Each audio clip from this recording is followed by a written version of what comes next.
Motorsport Radio. Join the conversation. Contact the show on Twitter, on Facebook, and on our website, Motorsport Radio. Hello and welcome. Good evening. This is the Superbike Show. It's Motorsport Radio and we are live this evening. My name is Lester. Lewis Ray is here. Hello. Good evening, Lewis. Evening, Lester. How are you? I'm all right. Yeah, not bad. Been busy watching the TT and the coverage, which we will get on to talking a little bit about later on in the show. Have you paid your £20 to watch the TT? And what are your thoughts on it? Get in touch and have your say and let us know this evening, because we're always keen on finding out what you think. Just keep it nice. That's the only thing. So yeah, we're here this evening, Superbike Show, just recapping everything. Basically, that's big in the news, big in the world of gossip at the moment. Who might be going where? Is Sam Lowe's off to somewhere else maybe? Is someone else doing something else? And is there still a possibility of Marc Marquez going to Ducati? All that and more, plus a look ahead to what's going on this weekend in MotoGP, because they're back, yes, after their 500-week break. They're back. Not quite 500-week, but it's enough. It's felt like it. Yeah. So anyway, plus any comments that flood in from yourselves this evening, we will get to. So yeah, you can have your say. Thank you as well. Big thank you to everybody who's downloaded the show after we are not on air live. A big hello to yourself, and let us know how you actually consume the show. Is it listening in your car, in your van, in a truck? Is it at a racetrack, or is it just at home or on your way to work? Let us know. We're nosy. Anyway, good evening, Lewis. What have you been up to? Mainly watching the TT, getting a bit sunburnt. It's been pretty great conditions across the whole of the UK and at the Isle of Man. Even Scotland? Well, believe it or not, yeah. Okay, I'll let you off on that.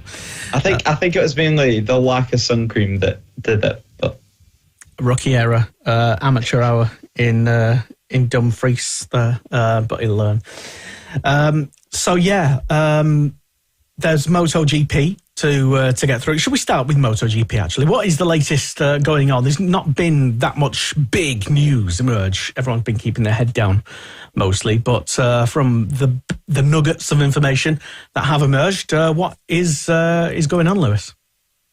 Yeah, so MotoGP, it was confirmed this weekend that Paul Espargaro will not be returning for Mugello. He's aiming for either a Saxon Ring return or an Assen return. So it looks like recovery is getting closer every single day.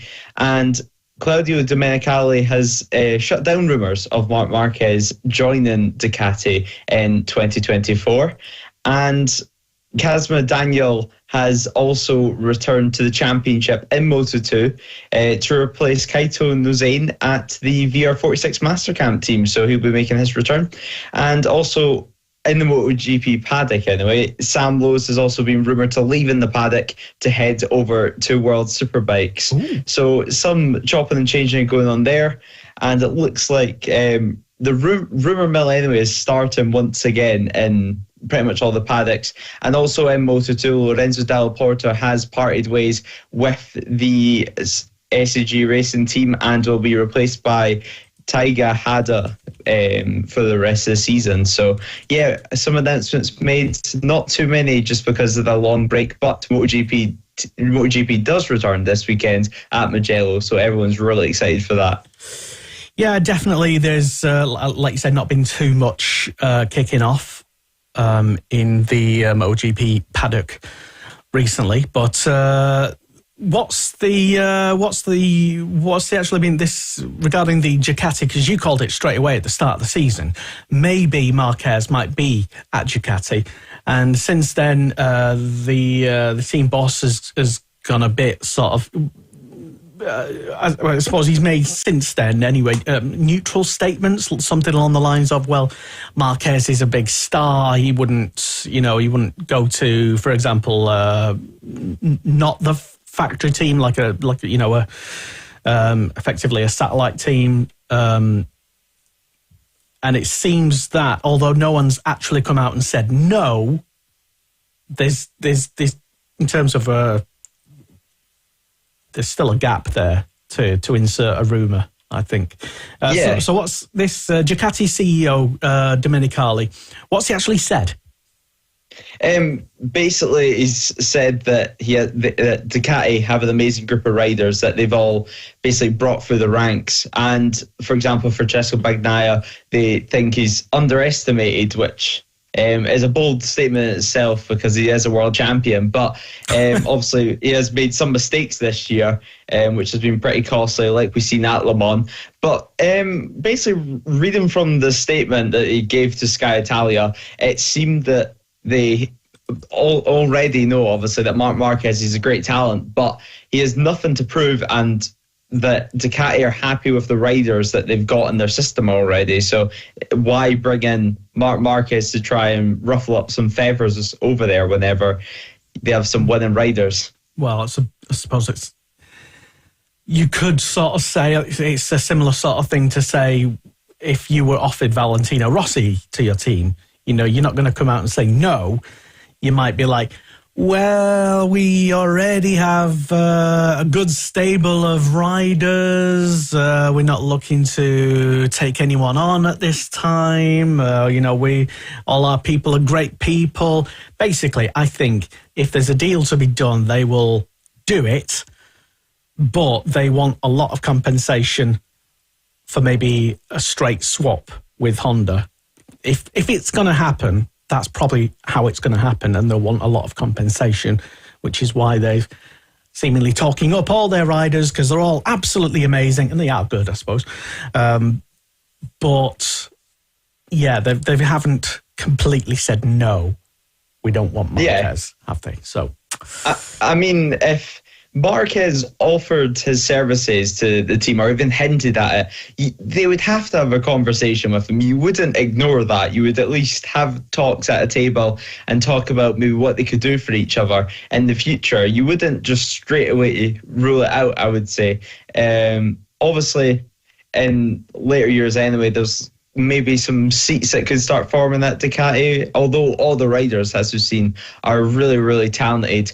But we've seen riders like Johann Zarco, he's still struggling to get that first race win, although it would be great to see. He's been in MotoGP since 2017 and he's had plenty of opportunities to take race wins, but whenever he's been in that scenario, he's crashed. So could we see Johann Zarco go into a different paddock? Or, we've seen Enea Bastianini as well. He's not had a good season in 2023, although most of it's not been his fault, like his shoulder blade injury. That's for no fault of his own. That's for Luca Marini crashing into him. So he's not had a good season. Will we see him return to form in the next couple of years? Will that open up a door at the factory team? I mean, yeah, I think if Marquez offered his services to any factory team on the grid, they wouldn't say no without having some sort of a discussion. Exactly. So watch this space. I think there's the possible... It's almost like, I suppose, if your mate is trying to set you up with someone and then you're like, I don't know, is she interested? No, I'm not going to, just, I'll find out if they're interested first and then I might be interested. It's that, it kind of has that kind of vibe to it a little bit. Anyway, right, so that's one side. That's a little interesting nugget of information. Still no pole this weekend for Mugello. It was hoped that he would be back, but he's not.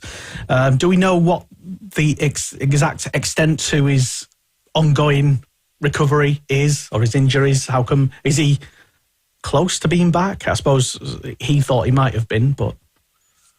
Yeah, I don't think we're too far away from seeing a Pol Espargaro return from the statement that was put out. I mean, it sounds like he just needs a couple more weeks for everything to be, not, I wouldn't say 100%, but to be 90, 95% enough anyway to race a bike for the rest of the year. So I think we should see Pol back before Assen anyway. I think we'll see him back either at Assen or just before that in Germany. So yeah, I don't think we're too far away, and it's going to be interesting to see how Pol Espargaro is going to be whenever he returns back on the MotoGP bike. If he's still going to have that drive, if maybe it's going to hold him back mentally for a couple of rounds. It's just going to be interesting times. But whatever the case, it's still going to be great anyway to see Paul back in the paddock after that horrific crash at Portimao. Defo. For sure. And as far as I can tell, really, there hasn't been much other MotoGP news emerge. Although, as we're talking on a Tuesday is traditionally, increasingly, the day for big news to emerge, quite often just after we've gone off air, to be honest, which is quite annoying. But we will keep an eye out on social medias to see if any big news breaks during the show, and we'll discuss it, I suppose. Moto 2, similar in that there's not much news, but you mentioned a Malaysian rider is making a return. What was his name again, Lewis? Yeah, so Kazma Daniel, I'm not going to try to pronounce his full name because his last name is quite a mouthful, but Kazma Daniel will be returning for the Italian and German rounds for just 2 weekends to replace Kaito Nozane, who came back to Moto2 this year. Well, his first full season in Moto2 anyway, Kaito Nozane, moving from the World Superbike paddock, and he sustained a back injury at the first round, and he's not been back on the bike since. So Kaito Nozane, still some recovery left there from him, but hopefully whenever he does return, we can see some good pace from him anyway, because I would love to see him do well. He had a tough season in World Superbike, but Kazma Daniel, it's great he's getting the opportunity. Obviously, there's plenty of talent in the Moto3 and Junior Championships, even in the European Moto2 Championship. So it would be an honour for him anyway to get the ride, just to get that chance to try to show himself on the world stage once again. Good stuff, yeah. Good luck to him and the team as well. Now, what's this about Sam Lowes apparently wanting to ditch Moto2 and go and join World Superbikes with his brother? Yeah, there's quite a lot of World Superbike rumours floating about at the moment. We can get onto the majority of them later on, but Sam Lowes, it sounds like he's thinking of coming to World Superbikes anyway and moving away from the Moto2 paddock, which, I don't know, I think it's quite an interesting time for him to be doing that. Exactly. He's competitive and fighting for race wins once again, so why would you want to do that? And he's still in a top team, but there is also another rumour circulating about the paddock that a new team will be joining World Superbikes next season, in the form of Mark VDS. And they said it a couple of times over the weekend. Obviously, Mark VDS, that's the team Sam Lowes is with in Moto2 right now. So could we see Mark VDS making a total switch and leaving Moto2 themselves with Sam Lowes? Or is it just going to be Sam Lowes trying to join an existing team? Because it was mentioned a couple of times over the course of the weekend about both Sam Lowes and the Mark VDS team coming over to World Superbikes next year. So yeah, it's interesting times ahead anyway. I think Sam Lowes would do very well in World Superbikes, but I don't think it's the time for him. I think wait another couple of years, maybe wait 1 or 2 years until you head to the paddock, because clearly he's still some fight in him yet for the Moto2 Championship or Moto2 race wins anyway. There does seem to be, at the moment, in the past month or a couple of months anyway, certainly since the season started, increasing rumours and talk, maybe it's just rumours and nothing behind it, of more and more teams in the GP paddock, even 1 or 2 in MotoGP themselves, more teams leaving the championship. Yeah, it's strange to us. Even riders. I mean, obviously, the rider case is more due to the fact that we don't have enough seats, but teams leaving championships is creating even more of a problem there, with even less seats to be able to be filled. But yeah, it seems that World Superbikes, it's gaining a lot of popularity for riders and teams at the moment, with a lot of riders and teams ditching the Grand Prix paddock. It's almost turning into a Grand Prix reject championship because there's so many riders and teams. I mean, yeah, it's not the nicest way really to put it, but it's the truth, to be honest. I mean, we see Remy Gardner, Dominic Agater, and many other riders, Iker Lecuona, he's another one, and Xavi Vierge as well, all heading to World Superbikes after getting kicked out of Grand Prix, and Scott Redden as well. Yeah, so it's interesting, but it's World Superbikes gain. I don't think they're going to be complaining at all, because the depth of field in World Superbikes is the best it's been for so many years. Yeah, but is it too boring now because one guy's won a few races?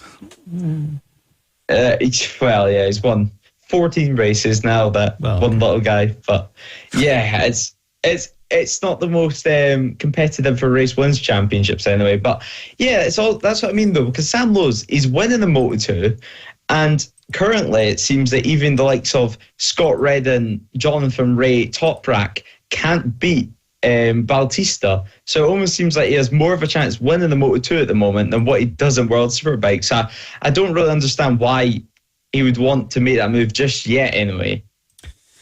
Well, he might be forced into it, really, if the team, like you suggest, does end up switching and going to World Superbikes, and Sam can't get a ride elsewhere. That might be the way forward. So hence possibly why the rumours started in the first place. Who knows? Yeah, and it would be interesting, first of all, to see what the Mark VDS team would use as bikes if they were to come into World Superbikes.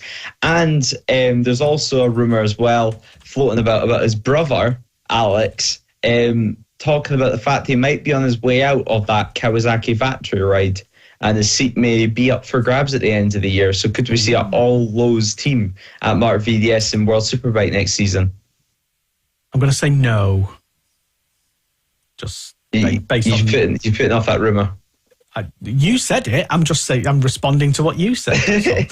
But there again, I could be wrong, which is unusual. So there you go. So that rumour has been floated. What do you know if you tuned in? Are you close to any of the sources? Do you know something that maybe we don't? Has it been unofficially confirmed? Do you know? Let us know. Get in touch and have your say. You can remain anonymous, I think. So let us know. Do drop some juicy, hot, flaming, steaming pile of gossip onto our show here this evening. It's the Superbike Show. It's Motorsport Radio here every single Tuesday, unless we're not. And it's Lewis Ray and myself. And staying with World Superbikes though. We were talking about MotoGP, but okay. But World Superbikes. Jonathan Rea, quote from him today on the World Superbike website, saying that we're really sort of scratching the barrel now to improve ourselves. We are improving. It's hard to sort of, I suppose, read his mindset a little bit, because while he might think and say one thing, he's not properly fighting for wins, is he? So he's never going to be satisfied in doing what he's doing. Yeah, I mean, it's probably the worst Kawasaki season that I've seen for a long, long time. Anyway, certainly in the Jonathan Rea era. So yeah, they're definitely struggling now. I mean, they've got a bike that it seems that they've tried everything. They've tried new swing arms, new frames, new engine configurations. They've tried a lot of things, and nothing's really coming close to giving them the results that they want. I mean, Alex Lowes, he's been consistently at the same pace as Jonathan Rea this year. If Jonathan Rea's been in 5th, Alex has been in 6th or 7th. So yeah, the two riders, both of them are struggling. Same with, for example, Tito Rabat, which is now on the Penacini Kawasaki. He's really struggling as well on the Kawasaki. So yeah, Kawasaki, it doesn't seem like the bike to be on at the moment. And hopefully, of course, next year they will have the extra horsepower. They'll have, I think, 250 RPM more next year, which is what they got originally taken away from them once they got onto this new spec of ZX10. So yeah, Kawasaki, they're struggling at the moment. It seems that almost every single manufacturer is struggling in World Superbikes, apart from Ducati and even Yamaha. They're not struggling that much, to be honest. So yeah, it's really just two manufacturers that haven't got a bike and riders that are unhappy with it. One character who might seem a little bit unhappy is the fact that he's not got a ride anywhere yet. That is Andrea Iannone. He was spotted at the weekend trying to scrounge a ride in the paddock at World Superbikes. And obviously putting himself out in front of the cameras and being available for media and quotes and stuff. He's being able to, quote from him, being able to race in World Superbikes in 24 would be very nice. He was quoted as saying on the World Superbike website. Would he be an overall benefit? I'm trying to think of nice things to say. But would having him on the grid help anyone at all? Would the whole grid be better with him in it?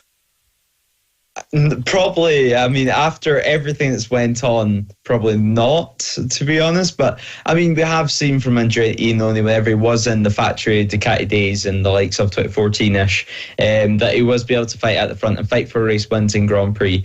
But yeah, that was a couple of years ago, let's just say now. So he was spotted as well speaking to Davide Tardozzi, of course, his previous Ducati manager in the paddock as well. And he was also quoted of speaking very highly of Ducati. So is he potentially trying to scrounge a Ducati ride at the moment? I mean, we're going to have to wait and see, because the seat of Michael Ruben Rinaldi, no contracts on that yet either, and there's a lot of talk on who's going to be on that number two Ducati. So who knows, potentially Iannone might think he's good enough for that seat and that second seat at the factory Ducati team.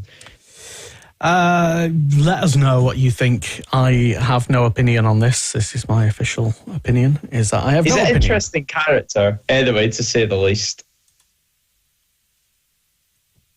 Some say he is an interesting character. Yeah. I mean, I suppose he's being open and honest. He's not being two-faced or anything like that.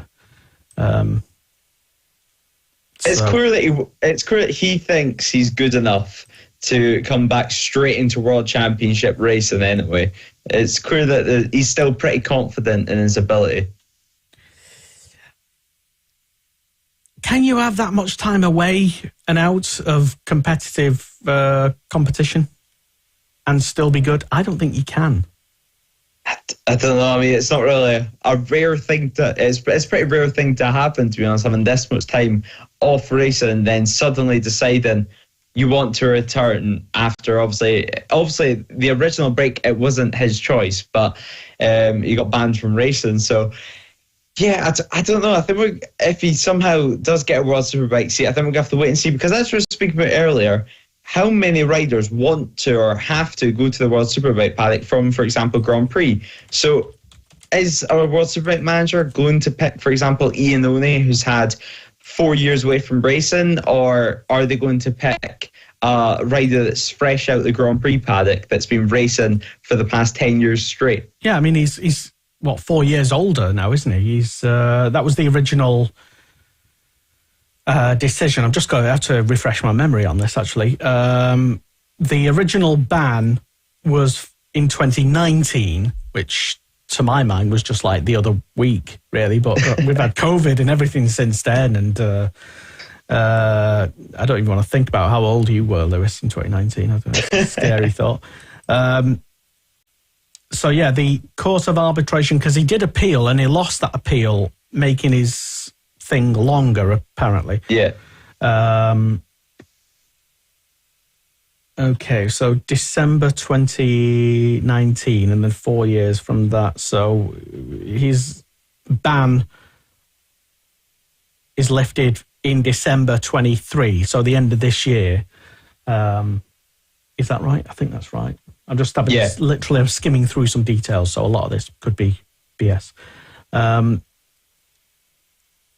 Iannone left the panel of the court, left the panel with protestations of innocence, his clean record, and his alleged lack of incentive to dope, factors which were insufficient to establish on a balance of probability that Iannone's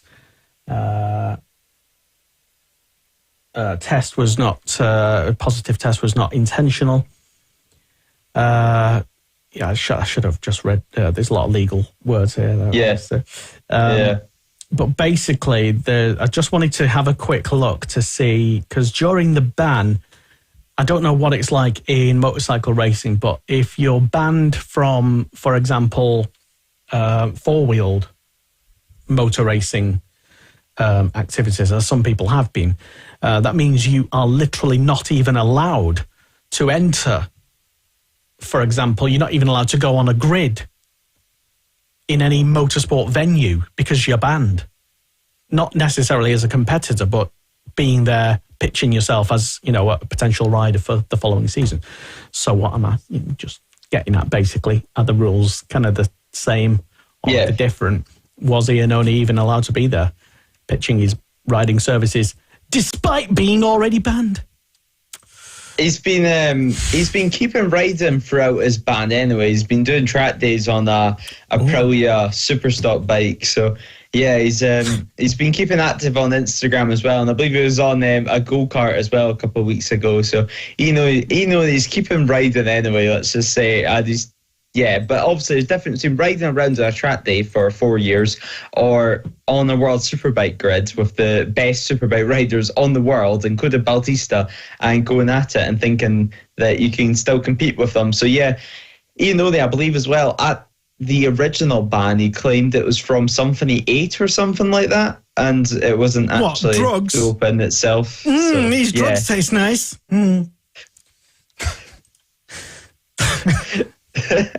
Maybe it wasn't that. I don't know. It could have been a cake full of drugs. Well, who knows? Something he ate, Gordon Bennett. Anyway, let's park that conversation because it's going nowhere positive. World Superbikes then. Any other big news from the paddock who did well at the weekend? Any standout performances? So from the paddock, first of all, about the whole Alex Lowes at Kawasaki seat, there was also rumours regarding that seat that it would be Xavi Vierge that would at least try to come in and steal that Kawasaki seat from him, which would leave another seat available at Honda. Obviously, we still have the Pata Yamaha factory seat, which who knows, even Sam Lowes could potentially get that. And the at BMW again, there was a really interesting interview that came out from Scott Reddin, and basically in the interview he explained that the whole Top Rack signing, he only found out once we found out through the media.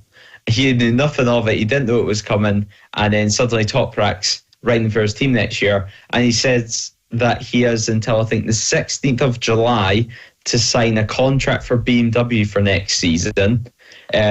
But whether he wants it is another thing, because he said he's got to look at and evaluate all of his options before he puts pen on paper, because at the weekend he looked incredibly frustrated with that BMW, shaking his head over the start-finish line at the team owner, and it almost looked like he had no fight in him anyway on that BMW. Plus he's married now. Married guys, you lose some of your sparkle when you're married. Anyway, so you heard it here first. Scott Redding is off. He's out at the end of the year, said nobody. It sounds like if he gets the opportunity for a better seat than a BMW, he'll happily take it. Because he said as well, even at his start of season before we got underway, that he thinks BMW is more interested in selling road bikes than the race program whenever the BMW team manager didn't turn up to the World Superbike pre-season tests. So the year didn't start off good anyway from Scott Reddin, and I don't think anyone's really having any good times at BMW, it seems. So it's going to be interesting. Are we going to see potentially even Michael van der Mark stay in the team, or has he completely out for next year? Was it just Scott that got a contract extension offer, or will BMW even say, look, we're no longer going to offer you this extension after the way that he's riding on track and showing his loyalty anyway, or expressing himself anyway with the team and the media. Seems to be a bit of a surprise to Scott Redding that World Superbike manufacturers are more interested in selling bikes. Makes you think. You would rather buy a bike though that's winning by 8 seconds every weekend than buying a bike that is 17th and has a bunch of moaning riders saying how terrible it is.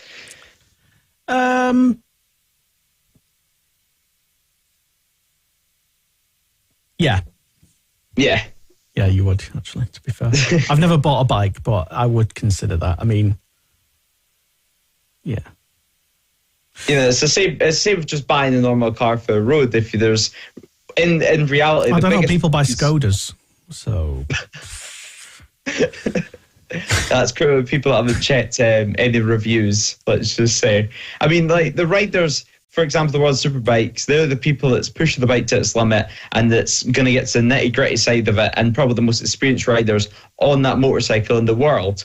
And if they are saying terrible things about that bike that you are thinking about buying, or for example in a car, if a professional test driver or whatever is saying that the car is terrible at handling, it's terrible at braking, it's terrible at this, and then you see another car and another test driver that's saying great things about it, saying how well it is, how great fuel consumption is, and then you're going to maybe lean towards that.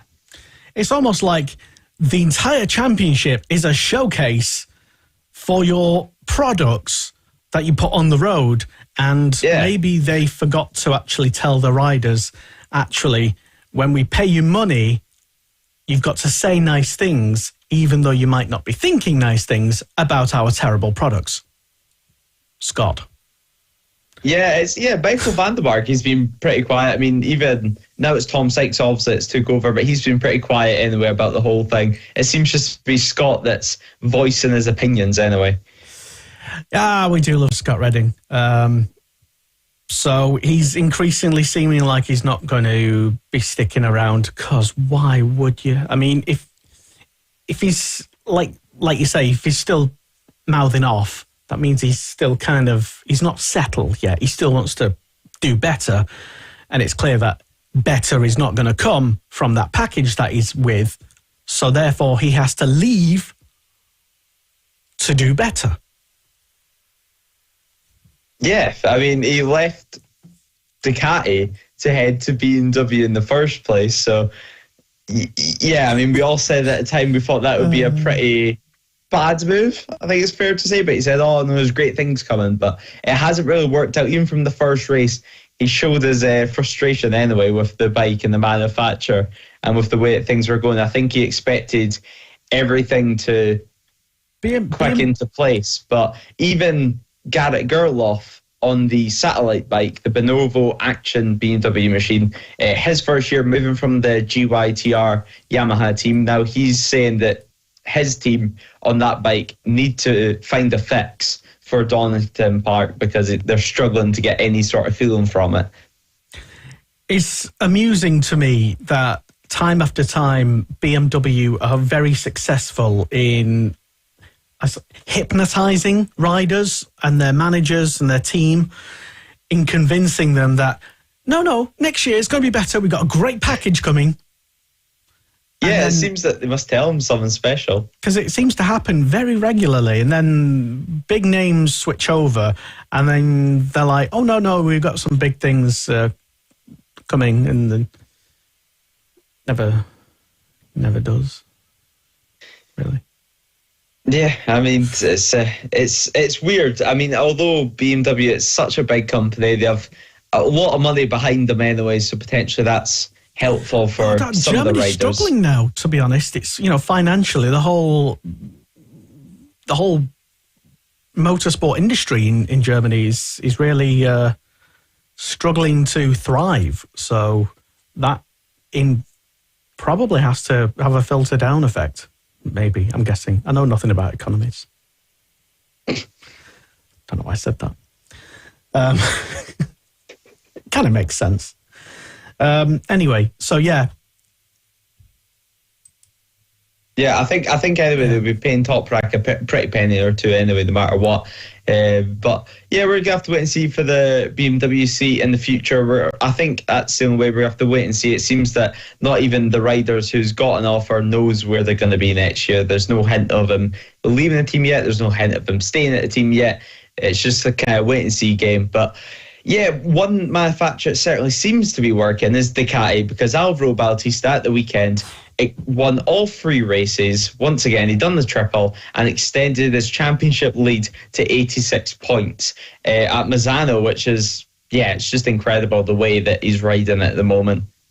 He's almost got, if he carries on, he can basically just sit out a whole round, can't he? And just not even, still be leading the championship if he carries on. Maybe, he can, Yeah, he can lead. He can leave 3 rounds. He can just not turn up to. Actually, no, it's 1 round. Yeah, I forgot there are 3 races a weekend. But yeah, he can set out a whole round and sit there and do nothing, and no one's going to overtake him at the moment. And even on the track, whenever he does turn up, there's very rare does he win by less than 5 seconds, really, without a red flag or a stoppage coming into play. What did you make of his new livery at the weekend? He was, if you don't know, if you didn't watch it, he was in the sort of a yellow, sort of a Ducati yellow thingy. Yeah, I would say it's probably one of my favorite World Superbike liveries of all time. Personally, my favorite bike racing livery in general is the 2005 Yamaha M1 Laguna Seca livery, which is yellow, black and white for Yamaha's 60th anniversary colours. So it seems that it's just the yellow, black and white that I would really like to see on the motorcycle. So yeah, all weekend, every single time I've seen it, I was in awe, to be honest. I would honestly want him to run that for all season. Obviously, Ducati is red at the end of the day, but yeah, wow, it's just such a nice looking bike. Yeah, I thought so. Indeed. But let us know what you thought. Should they just stick to red and not sway and diversify and confuse people who like to spot bikes and colours and be like, but I thought he was certain red. It's bright enough anyway to see around the circuit. Yeah, it's basically, I mean, if you can't miss him, he's the one in front leading the race by a lap. But I thought it looked really nice anyway. But anyway, so just reading a couple of comments that have flooded in. Rod Walker's been on. Hello, good evening, Rod. And your mate, hello. He says, evening, hope you're both well. We are, thank you, Rod. Yes, yep. He hopes to see me at Knockhill. When I'm going to Knockhill in a couple of weeks. Next week. Yes. Yep. Yeah. Wow. Coming pretty quick. Lewis has bought a slab of beer for you. What? From Ray Racing fans in Dumfries. Okay. That's nice of you. There you go then. Well, fair enough. I'll be rude to say no, wouldn't it? There you go. Staying with World Superbikes, anyway, thank you, Rod, for that. And also, we'll more comments later, but I do just want to stay with World Superbikes before I forget. Jonathan Ray, not Jonathan Ray, Bradley Ray. Yeah, other Ray. Other Ray, not you, Ray. Yeah. Brad Ray. And the slightly faster one. Yeah. Anyway, prospects for, first of all, how did he get on at the weekend? And looking ahead, going ahead, Donington next round, isn't it? So, what's the latest with the latest Brad Ray news? So he's been, once again, having a quiet weekend. Anyway, he's not been crashing. He's not really been doing anything outrageous to get him TV time. But on the timing screen, he's been plugging away at the weekend. P18 in race 1, a pretty decent result. But the Super Pole race, P14, a a very good result from him, to be honest. And in the final race of the weekend, he was battling in the round 11th, having a great race. He overtook Scott Reddin on the circuit, which, says quite a lot at the moment. But Bradbury, he was going up the order, and then he ran into a technical issue and had to retire to the pit lane.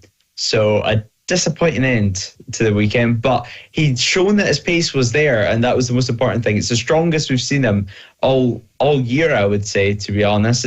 It's definitely signs of things to come for the future, and certainly Donington Park, where, if he could repeat the pace that he had this weekend, could we maybe see a top 10 for Bradbury? A top 10 for Brad Ray, who knows? I think so. Yeah, why not? Who would be the top Brit other than Jonathan Ray? Or maybe, well, that's not even guaranteed anymore, I don't think. Donington... Okay, after Jonathan Ray, who's going to be the top Brit? Is it going to be Brad Ray, Scott Redding, or someone else? If Bradbury if Bradbury's bike didn't run into issues in race 2 on the final race of the weekend, he would have finished top Brit, because in the finish up, Tom Sykes just managed to get past Scott Reddin. Both the factory BMW team were in 13th and 14th position out of 16 finishers. So yeah, Bradbury, he probably would have finished the first Brit. So I certainly see it very possible for Donington Park. But obviously Donington Park is a circuit which Scott Reddin loves as well. So yeah, it's just been resurfaced as well. Yeah, he does, and he's probably had a bit more running than Scott Reddin in the past year or two. So yeah, it's going to be a good round. I'm looking forward to Donington Park. Hopefully the weather conditions can stay the same as it is at the moment in the UK, and then the World Superbike riders can be treated to a nice hot day on the new track surface at Donington Park, where we're probably going to see some lap records broken. Yeah. Yay. Why not, indeed. Yeah. When is that? When's World Superbike Donington round? Yeah, the Donington round, I believe, is just at the end of June, I want to say, for Donington Park. So it's going into July. 3 weeks. 3 weeks, I'm going to say. Yeah. The 30th of June to the 2nd of July. Okay. Are you going, Lewis? I don't know yet. I mean, I wouldn't mind going at least for one day. Anyway, because I was hoping to go to a World Superbike round this year, because I've never been to World Superbike, so why not? But we'll wait and see anyway. Nothing's made up yet. So if, let's say, money and your black box on your car was no object, and you could literally go anywhere you wanted, you wouldn't go to Donington, right? No offence, MSV, as amazing as Donington is, and world-class venue, but if it's a World Superbike Championship, you don't want to go to Donington, do you? Where would you choose to go? What, for World Superbikes? Yeah. For World Superbikes this year, be realistic, Yeah, I'm not going to say, although it probably would be Australia, it's quite a long journey and quite expensive trip to go on. But yeah, if I could pick any round, it'd probably be Imola, to be honest, just after Donington. Imola, World Superbike's returning there this season, and it's such an iconic track. And it's a track where no really other big motorcycle racing championships go to anymore, obviously. Obviously, the likes of Misano, if I was heading there, I would rather go and see MotoGP than World Superbike. But yeah, Imola would probably be my pick if I could pick any. Yeah, okay, fair enough. And that's always a fan favourite. Imola. Why not? Yeah. Relatively easy place to get to. Although I've never been, so I don't know. It's more than just a drive with your Toyota Yaris anyway, compared to Donington. Yeah, probably. I don't know if. I don't know. I was just thinking, from London to Dumfries, that's what, a good 500 miles? I honestly could tell you. And then you would drive 500 miles more just to get to Imola and see that World Superbike race once more. Anyway, sorry, carrying on with myself here. Not had much sleep. Right, so, yeah, World Superbikes then. And, well, what about Alex Lowes? We mentioned him briefly regarding him mentioning Sam Lowes, but was that all about just causing a bit of aggravation and maybe being a bit mischievous? Was there anything actually behind that? If anyone might know, he probably would, but why would he say it and nobody else? But how's Alex been actually getting on? What's he been doing? In my opinion, Alex Lowes has probably been the perfect number 2 rider this year, although he's had some crashes, which has been his main downfall, is his crashes this year, because there's been usually mistakes of his own, unforced errors, and errors that he doesn't have to be making. But apart from that, whenever he's in the races and finishing the races, he's been on a similar pace as Jonathan Rea. He's not really upsetting the camp, and he's just going about doing his thing. So yeah, he's probably been the perfect number 2 rider. And if I was Kawasaki, I wouldn't want to be replacing him anyway. I think he's doing a great job as an experienced rider as well. He's rode for the likes of Yamaha before he moved to Kawasaki. But yeah, Kawasaki, obviously, as we mentioned, is not the bike to be on. And the likes of Jonathan Rea and Alex Lowes, it was also announced, I think, just the end of last week or middle of last week, that the official World Superbike Kawasaki team won't be competing at the Suzuka 8 Hour this year, and instead are choosing to focus on the World Superbike program. So it's showing anyway that there's some clear determination within the camp to get this World Superbike program right, and it's not time to be taking any holidays. Yeah, I did see that last week, but I don't think we talked about it. But yeah, I can't remember if it was just if it was before or after our show last week. But yeah, I didn't chalk it up to being significant enough bit of news. But yeah, well, obviously Suzuka 8 Hours, the biggest race of the year for any Japanese manufacturer, and it's an event which, you know, the World Superbike team always has usually competed in the past couple of years anyway, and now, you know, they're taking that time to put focus on their struggling program, because in the past couple of years they have been able to have liberties of having these fun races with one-off bikes whenever they've been dominating the series, but now they're in no position to do that. They're fighting for 4th, 5th, 6th position most races, and yeah, it seems that you don't really see the likes of Kawasaki being a championship contender in time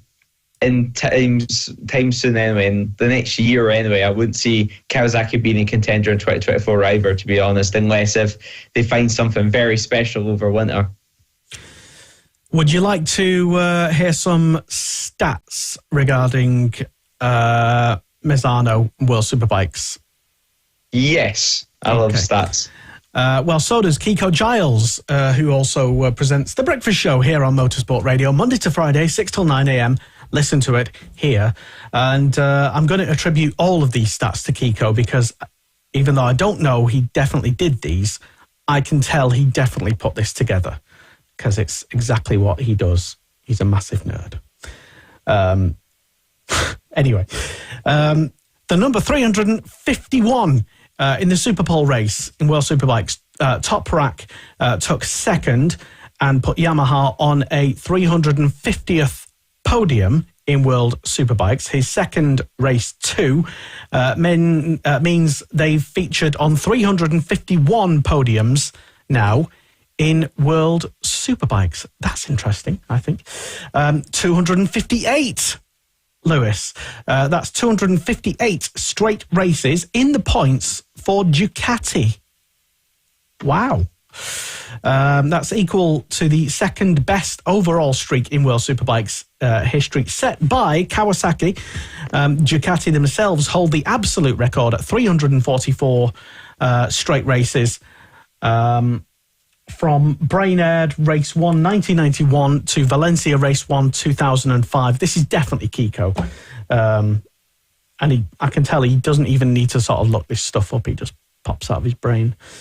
Number 46, Lewis. That's Alvaro Bautista's triple puts him on 46 wins, moving him into 4th in the all-time win rankings in World Superbikes. His next target is the top 3, with 3rd currently occupied by, guess who? In the all-time... John Ferret? No. Troy Bayliss, with 52. So... Couple more wins and he'll be overtaking Troy Bayliss in the all-time World Superbike win rankings. And give you a couple more. This is like literally check it out on worldsuperbike.com. There's a pretty decent article. Good if you're a nerd and like stats. Okay, here's one. Number 15, Lewis. 15 of the 15 races of 2023. Yamaha have taken 15 podiums, which is their best streak ever. Didn't know that. Consecutive, podiums. Okay. Make you think. Number 7, Lewis. 7 straight point scoring finishes for Garrett Gerloff. More than any other BMW rider has managed in 2023. Gerloff's points tally of 51 makes for an interesting reading as well, as it's 3 more than he achieved on Yamaha machinery after 5 rounds of 2022. He did miss Estoril, though, through injury. Boom. Some top Kiko stats there, even though I don't definitely know that was definitely from Kiko, but it definitely was. So thank you for that, Kiko, or whomever wrote it. Anyway, if you want to listen to more of similar sort of total absolute nerdy stats like that, listen to The Breakfast Show, Monday to Friday, 6 till 9 a.m. here on motorsport.radio, the world's only permanent motorsport breakfast show. Boom. And it's also got some music on as well. So there you go. Interesting World Superbike stuff. Any more bits of stuff regarding World Superbikes before we move on? There's not really too much more on World Superbikes, to be honest. I mean, the only other thing is that second Ducati seat, because obviously Michael Ruben Rinaldi, he's been having a great season. Not as good, obviously, as Bautista winning 14 out of 15 races so far this year, while Rinaldi's just been in number 2, getting race finishes anyway. It's clear that he has some sort of aggression anyway, or rivalry between Axel Bassani and the other Ducati, because each time both those riders come into contact with each other, they're almost trying to knock each other off, it seems. So yeah, it's really interesting times for him. He also did crash in the final race of the weekend after he tried to outbrake Toprak Razkatioglu, which not many people in the world can even do that, and ran into the back of him and crashed at turn 1. So disappointing end for him. And talking about Ducatis and crashing, Danilo Petrucci, he's had an interesting round, shall we say, especially in the Superpole race, which got red flagged after 7 laps. And Petrucci, he originally at turn 1 and 2 on the flip-flop at Misano, he tried to dive up the inside, and he ended up taking out Remy Gardner and also Dominic Agater, both for the GYTR team. And they were not happy at all. So Petrucci, he stayed on, but both of the GYTR riders were down on the deck. Gardner, he was completely out of the race, while Agater managed to remount, I believe. But then later on in the race, Petrucci then made a dive up the inside at turn 8 at the end of the back straight on Iker Lecuona. And then, he made contact with his back wheel. Both riders went down, and the red flag came out with the crash as well. And Iker Lecuona was also unfit for the rest of the weekend. So Petrucci, a pretty messy weekend for his standards. Quick mention for World Supersport and John McPhee, currently the highest placed Brit in the championship standings, with Tom Booth Amos and Tarran Mackenzie a long way back. But John McPhee's season so far, learning year for him, or is he doing very well? I think it's got a learning year. I mean, he's only had, although he trains on the likes of Yamaha R1s, he's only really had the Moto2 opportunity at Aragon in 2021 at whenever he was replacing Jake Dixon, once Jake Dixon moved up to the MotoGP seat for a couple of rounds. So John McPhee's not had too much experience on a bigger bike grid anyway, intermediate class grid. So 19th in race 1 for him, and in race 2 it was 19th as well. So yeah, he's having an okay season. Obviously he's on that Vince 64 bike, so he's not really on the best machinery as well. Obviously he did get a podium at the start of the year, but that wasn't the mixed condition race, and I think that kind of gave a expectation that was a bit too high for the next couple of rounds until, you know, the season settled in. We got races where, you know, normal conditions anyway, sunny conditions, dry conditions, and then we get to see his true pace. And yeah, it's definitely a learning year for him, and I think it can only really go up from here. I don't see him really going to. I think he can maybe hope for a better ride in World Supersport next year, maybe, but I don't see him anyway going and moving away from the World Supersport paddock anytime soon. Could we even see John McPhee in a couple of years in British Superbikes? I can see that. I think he's got a few more years, either in Supersport or in World Superbikes. I can definitely see him doing something there. He's still a top rider, and top of the Brits in Supersport anyway. But the issue also, like we spoke about in the World Superbikes, is also in the World Supersport.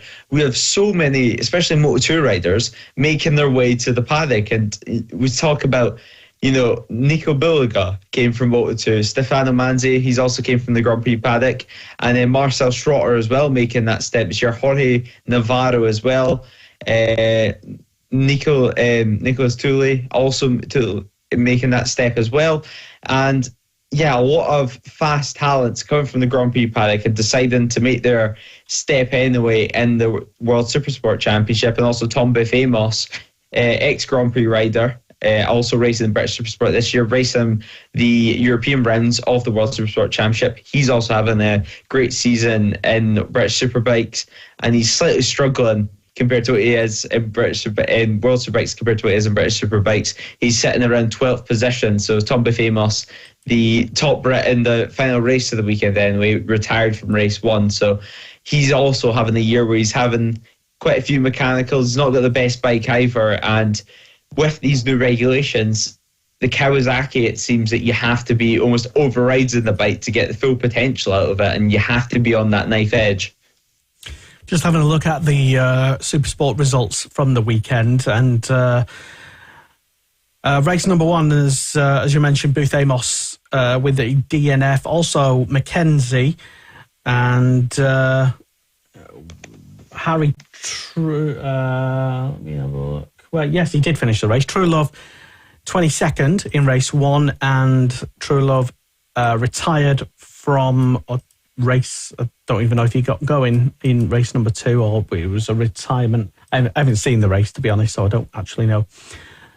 But Mackenzie double DNF at the weekend, It seems like. Yes, it was. But yeah, Tom Booth Amos doing pretty decent to get a 12th place in race number 2 anyway. And in race 2, McPhee only managing a 19th, but still managing to be the best placed Brit in the standings at the moment. So, yep, and Tarran Mackenzie, who spoke about quite a few times, that he's still continuing to struggle anyway on board the Honda CBR 600, and it looks like this season it's not getting any better. And yeah, he's just basically saying that he needs some luck to come his way, which is definitely what I would agree with. And even in warm-up, he had issues where he couldn't get out of the pit box until near the end of the session.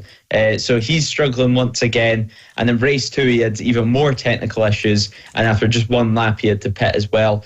The team and Mackenzie, well, especially Mackenzie, he's been very quiet on social media. The last thing he put up altogether was his go on the MIE Honda World Superbike. So that was at the test, and since then he's been very quiet. He's not really said too much, and I don't blame him, to be honest. He's kind of just getting through this year, it seems. Even his teammate Norden as well struggling. But Mackenzie in race 1, he went into the corner and he had a box full of neutrals at the end of the back straight, and then he had contact with another rider and the bike didn't feel right. So yeah, he pitted and that was the end of his race. So yeah, he's been struggling all weekend. He's been struggling all year. And also at the start of the weekend, before the weekend even started, at World Superbikes, it was announced at the MIE Honda team that Ryo Mizuno, who of course was racing in British Superbikes last year, he would be replacing Eric Granado at the MIE Honda Petronas team in the Superbike class for the Misano round. So yeah, even though they've had Mackenzie on that Superbike at Misano, they chose Mizuno as well. So that would have been probably a kick in the teeth to Mackenzie, who's not having a good season anyway in World Supersport. Would it be... I just don't understand what he's gaining from even being there right now. Would it be better if he just sat the rest of the season on the sidelines, preserved... doing that in that class, being so far down there, is only just potentially harming his reputation. Not with the Brits, who know what he's about and know what he can do as the champion that he is. But he's clearly hoping that someone else takes notice of him and sees his talents, but that'll never happen while he's down there. So what is he doing? If I was him, and I'm not, obviously, I'd just sort of sneak out the back door and be like, I'm injured for the rest of the season until I get a better deal. I'm injured. And just not race for the rest of the year. You're not gaining anything by... It sounds like, anyway, all the Mackenzies are hoping for is luck, and hope that someone sees his talent still and someone gives him a better ride, whether that means Superbikes or Supersport. And right now, battling battling to finish a race in general, you're gonna have to. Which World Superbike team is going to look down there, look at his struggles, and think, "Yeah, that's the guy for us"? Yeah, well, that's what I mean though, because even last round when they had the opportunity to give Mackenzie or even Adam Norden, Mackenzie's teammate, a step up for the weekend in World Superbikes. It's still in the same team, just in the Superbike class on the CBR 1000. Mackenzie, especially because he's already tested that bike at that circuit, but yet they decided to go for Eric Granado. Decided to go for Ryo Mizuno, who's not in World Superbikes this year, not even in the paddock at all this year. So yeah, it was a interesting choice, and if I was the riders anyway, I would be somewhat upset about that and would want some sort of explanation, because they're clearly not gaining too much from continuing this season. So even if they took a round out to go race in the Superbike class and replace Eric Granado while he's injured, so be it. I think it would be a great experience. Potentially it would have put him in the shop window even more. But of course, next round, it's Donington Park. So hopefully he doesn't have any mechanical issues, and hopefully we can see a great performance from Mackenzie. I think the key word there is hope. Yeah, yes, let's hope that he can ride to his actual potential and actually show what he is capable of. We know what he's capable of, obviously, being the champion that he is. And, we love Taz, and we just don't like to see him struggle, or the potential for his career to be harmed by languishing down at the bottom of, World Supersport, which there's a real danger that it could be if he carries on. So please don't do that, please, Taz. But I don't know, he's obviously playing a different game, and he's obviously, sticking to his guns. And if it works out for him, then fair play, we can all shut the hell up. I just hope that, I'm not right in thinking, well, it's gonna harm him in the long term doing that, because once you've already down there, it's hard to get back up. We've seen it with for example, Tom Sykes, and Leon Haslam, for example, even. Leon Haslam, of course, he's been in World Superbikes, been even in Grand Prix back in the day. And then it got to a stage where he was on a bike that he wasn't getting too great of results with after, of course, his deal with Kawasaki and stuff ended. Then he headed back to British Superbikes and he went back up to headed back to British Superbikes, headed back up to World Superbikes after that for I think 1 or 2 years, and then he came all the way back to British Superbikes again. So could we see a similar thing with Tarran Mackenzie, where he's just trying to get in that World Superbike paddock but never quite gets a permanent ride, really? Because I mean, as you mentioned, he's not really getting any TV coverage apart from when the Eurosport commentators give him a shout out, but he's not getting too much TV coverage. And any team that hasn't watched British Superbikes, because they don't get coverage from wherever they're from, if it's an Italian team or a Spanish team, and they don't know too much about him, all they know is he's fighting down 19th, it's not going to do him any well. But of course then if he does leave the team, it might show an impression that he's a quitter, and that he doesn't want to contend for the team. But even with Scott Redden, I mean, he had times in MotoGP where he was on that uncompetitive bike and he had some tough years, especially with the Aprilia, and it got to the point where he wasn't enjoying racing and he had to come all the way back to the British Superbikes before he could then try and make that jump once again back to a World Championship. So yeah, I mean, going into the season we knew it would be tough for Tarran, but not this tough. Being in struggling in MotoGP is a bit different, to be honest, because most people would accept struggling in MotoGP. The similarity is Scott Redden's struggle, especially in MotoGP with Aprilia, was with the bike breaking down, the unreliability and the drama and the issues within the team, which it seems to almost be identical to what Tarran's going through at the moment, with the bike still having a standard engine in it. It took till round 2 or 3 to get race electronics in it, and there's also been some shuffling anyway and some inconsistencies on who's actually helping them out and who's actually running that team over the past couple of rounds. So it certainly seems that the team standpoint, the bike standpoint, it seems it's very similar. But of course, yeah, as you mentioned, MotoGP, is the premier class and it's definitely going to be harder than World Supersport. Yeah. It's a tough position for him to be in. We still love him and we hope he does well. I don't know how he will do well. Just our sheer force of hope. I mean, he's consistently in front of his teammate whenever they are finishing sessions and races. So that's a positive anyway. At least, he's able to beat his teammate in the majority of the time, but it seems that just bad luck's been playing havoc. I'll just say good luck for Donington. I don't know. I don't see anything wrong with just cutting your losses, because he's coming with a very good reputation, and he needs to preserve that reputation so that he can move on and get a better thing in.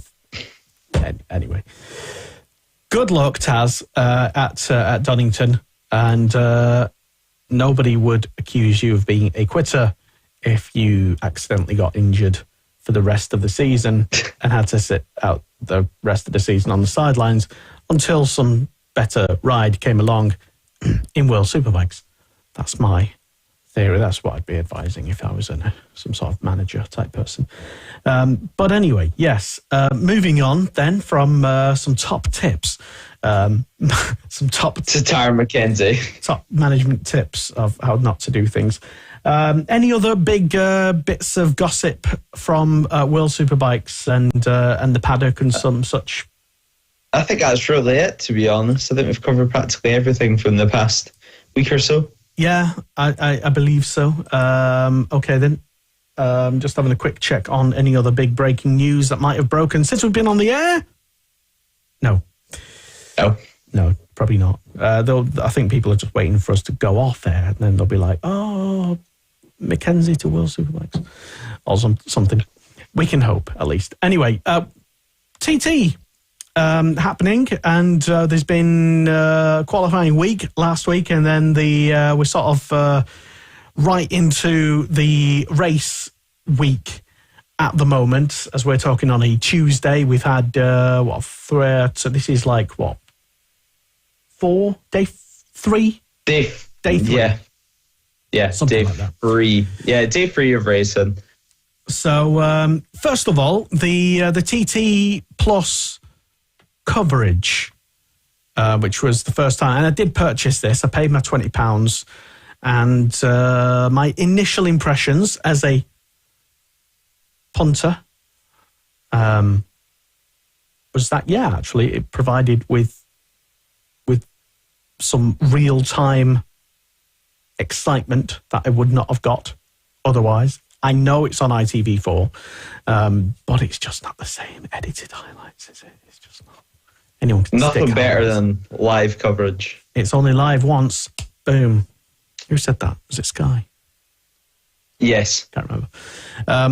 But yeah, to watch it live and be immersed as much as I probably could be without actually being there. I thought, the remainder of the qualifying week that I watched, and I watched all of the remaining sessions in qualifying, and so far on up to and including today's races, the coverage has been, on the whole, very good versus nothing. But that being said, here comes the big but. Because I watch and review these things on multiple different levels, being a director myself and having set up cameras and stuff for live streams myself. I know how tough and difficult things are. I know basically a little bit more than the average viewer, I would say. So yeah, I'd empathise with the overall job of the director in being able to piece an entire lap together, because it is impossible to do that there at the TT. At times it's kind of obvious that the camera operators are not under any sort of direction from the actual director, because they keep changing shots, like resetting shots. Like you see them sort of, they follow a bike round, and then before the director's cut away from them, the camera's just reset, basically. And that's because the camera operator, is just doing what they think is what they've always done. Whereas, say, if they had direction in their ear, the director would be like, "What the f*** are you doing? Don't do that." It's just a little technical thing. But yeah, on the whole, overall, with the helicopters and piecing everything together, and I don't know exactly how many cameras they've got. I'm guessing a lot. Good coverage. It did seem a little tiny bit strange that they've got multiple presenting teams on site. They've got Matt Roberts. They've got, who's the other one? They've got the Steve Plater. Ian Hutchinson. Mario Costello, Grace. Yeah, Grace. And they for some reason, they're all kind of lumped within like 50 meters of each other. So it's all like, we're here at, on the start line, let's cross over now to the pit wall, and let's get the perspective from consider they're on, how big that island is. I think tonight anyway, in the Super Twin race, they had Grace, Horst Sager, and I forgot who else, just in front of the start line, just before bikes started to go out on circuit, and then they cut away back to the studio, and then they cut back 3 or 4 minutes later to Matt Roberts and Steve Plater and someone else about. As you said, 50 metres behind the start line, and started interviewing riders when they could have just used one presenting team for that, and then had other presenting teams dotted around the circuit mid-race as well.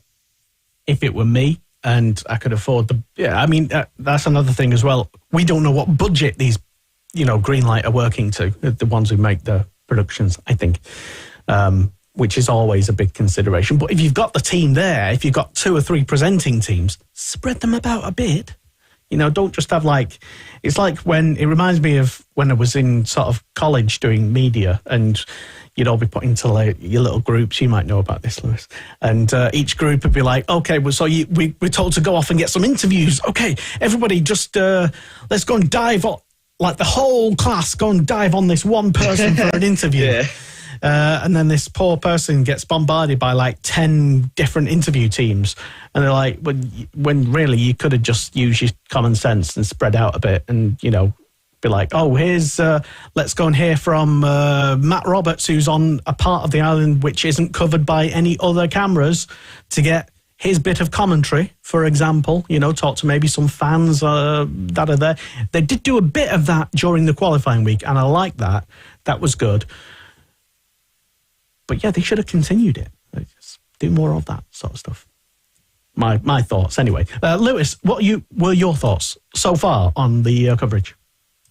Yeah, I mean, we can't really complain too much. I mean, we're not complaining, to be honest, because it's great what they're doing, and it's the most excitement I've ever got from an IOM TT. Of course, it's probably the best that we're ever going to get without us actually going there in person. But yeah, I mean, great coverage. And yeah, there's not really been too many hiccups this year. I believe, Lester, you had one hiccup during the Superbike TT yourself. Yeah, I think that was more like the website or the actual stream provider. Vimeo, I think, seemed to crash, and that knocked my stream out. But because it's video on demand, and I'm not going anywhere really, or I think this was on the Sunday, I think it was.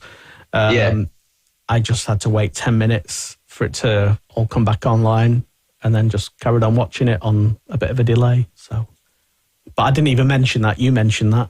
So. Yeah, well, yeah, exactly. Yeah, but overall, I mean, there's not been any wide streams going off or anything like that. It's all been pretty smooth, to be honest. Camera work, as you mentioned. I mentioned that I seen it tonight, actually, when I think they were following Jamie Coward, and then they reset to show Josh Brooks coming through literally half a second later. And they're also, I've noticed for the past 2 days that there's something, the camera on the helicopter has a weird thing where it kind of it just it makes you think, it starts jittering around, making you think that starts jittering. The helicopter's crashing or something.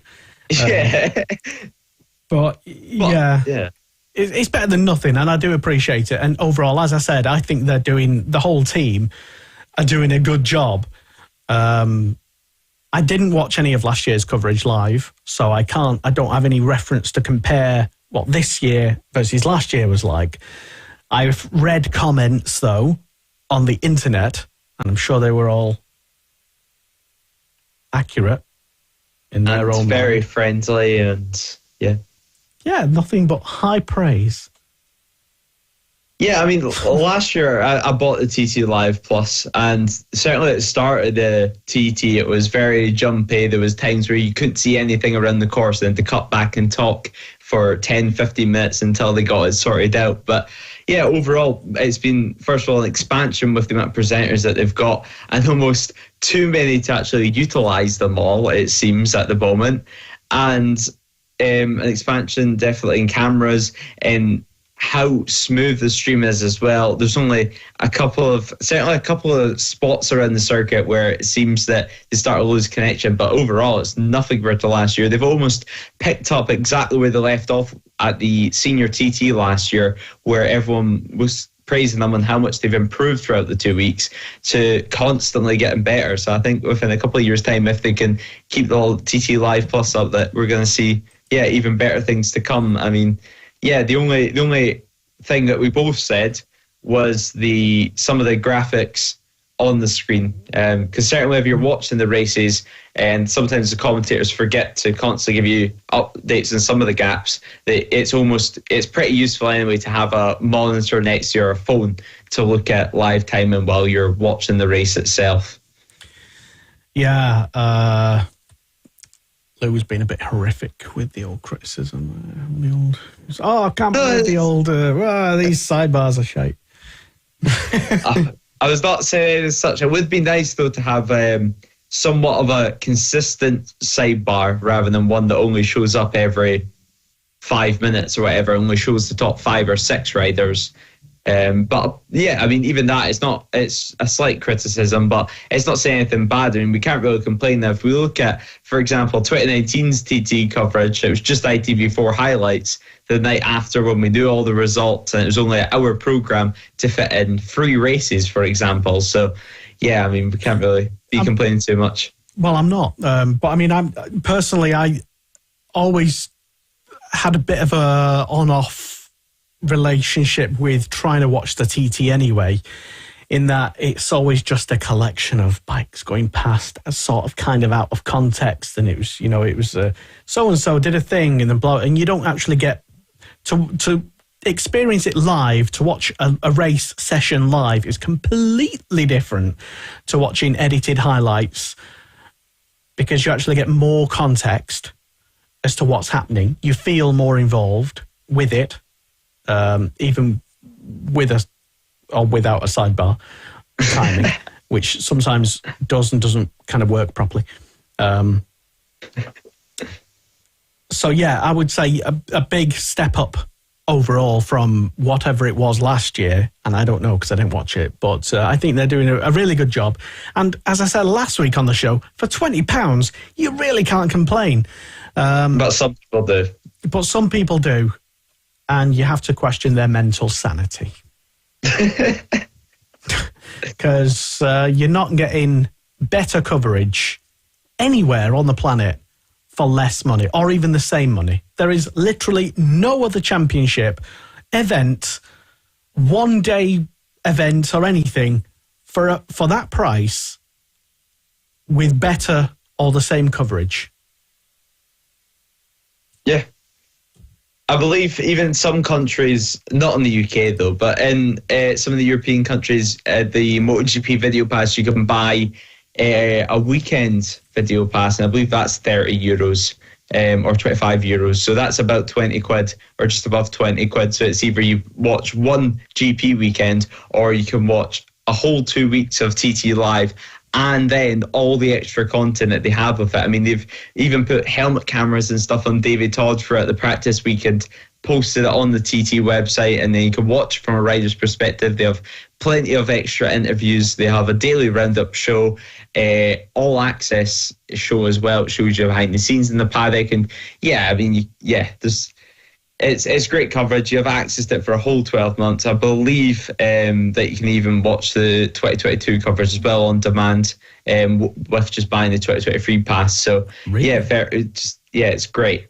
Oh. So okay, you might be able to get a direct comparison for yourself, Lester.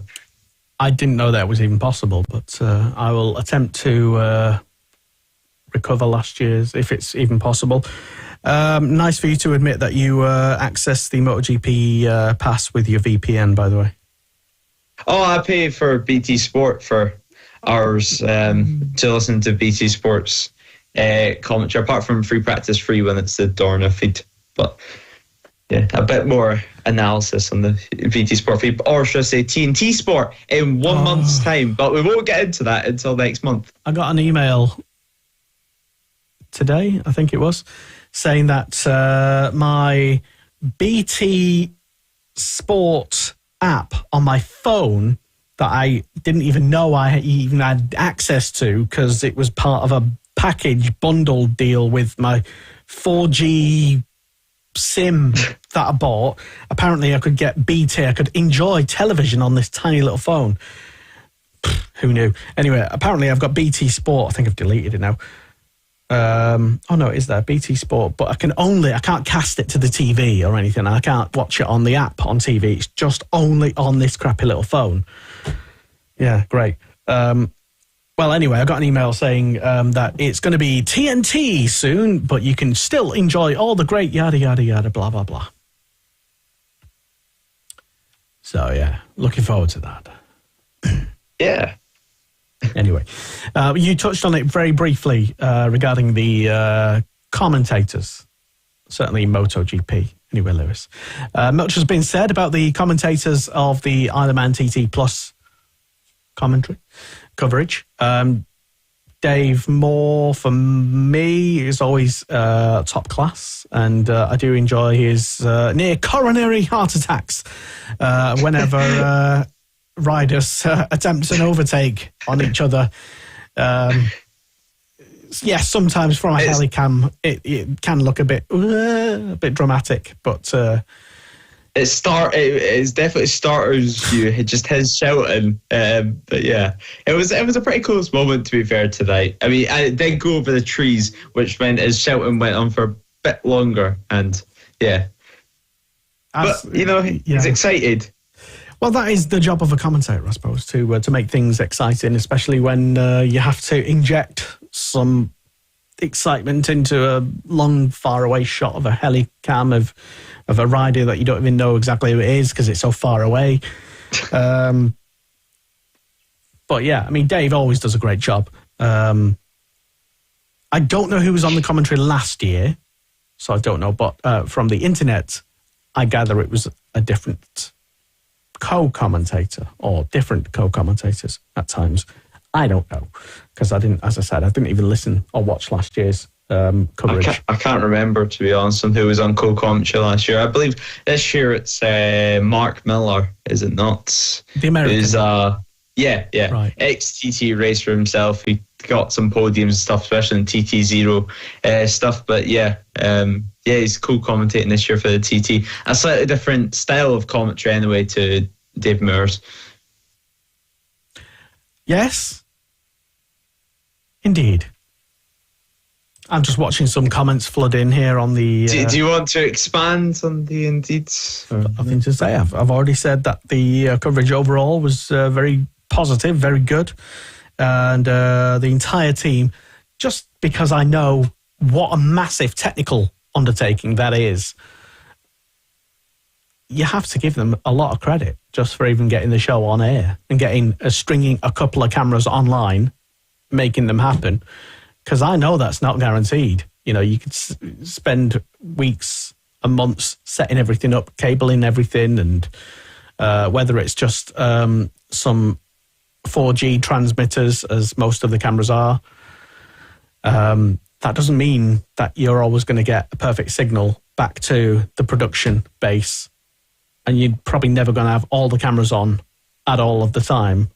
So, yeah, they're doing really well so far, I think, to produce many shows live and string it all together and make it sound really exciting to people like me who've consuming it live for the first time this year.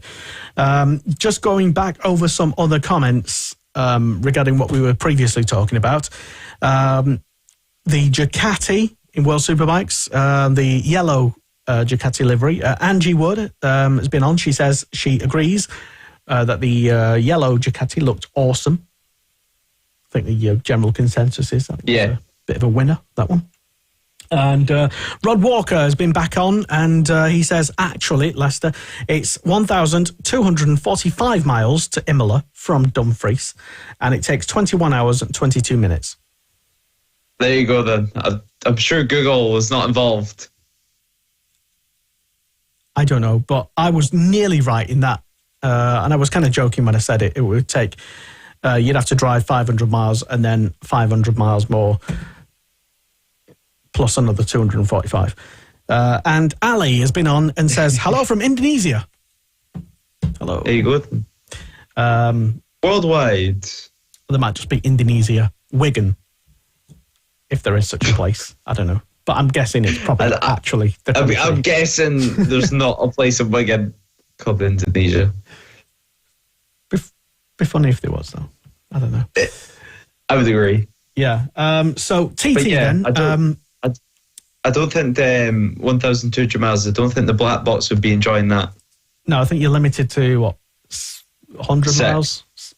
Well, no, it's 6 for the year. 600. 6,000. Actually, clarify, not just 6 miles. Right. There you go. So it's Tuesday today as we're talking TT coverage. And talk about some actual results then. What has been happening other than just slagging off the commentary, Lewis? Michael Dunlop has been increasing. I've lost count now because I'm not a TT stats expert like some people. 24. Okay.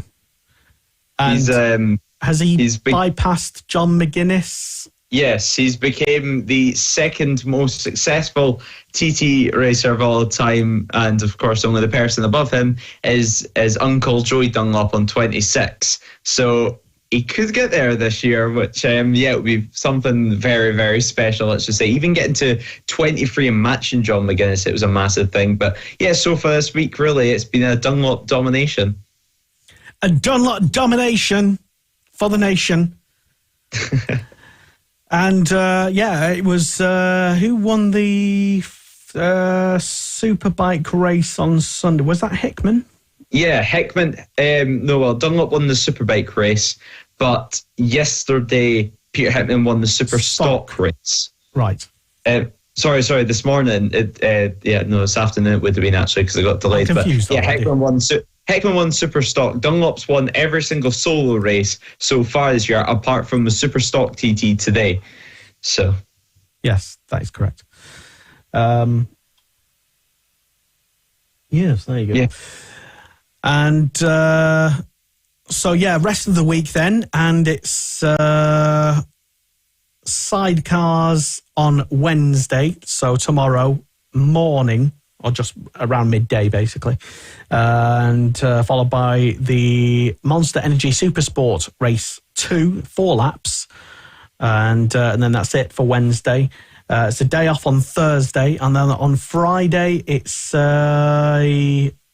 another midday afternoon race, and Friday it's the Superstock race number 2, 3 laps, and the Super Twin race 2. Yep. And then final day on Saturday. The big one. Yeah, it's the Milwaukee Senior TT, 6 laps. I did enjoy what was the 6 lap?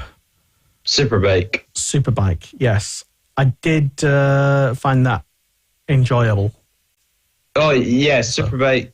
It was a great TT as well. I mean, we've had some pretty good races so far this year. Although Dunlop's won most of them, it's not been really that straightforward. Certainly, if we go to talk about Superbike TT, certainly the latter stages of the race is starting to get very interesting when Hickman eventually got into a groove. But Hickman had 1 or 2 issues during the race.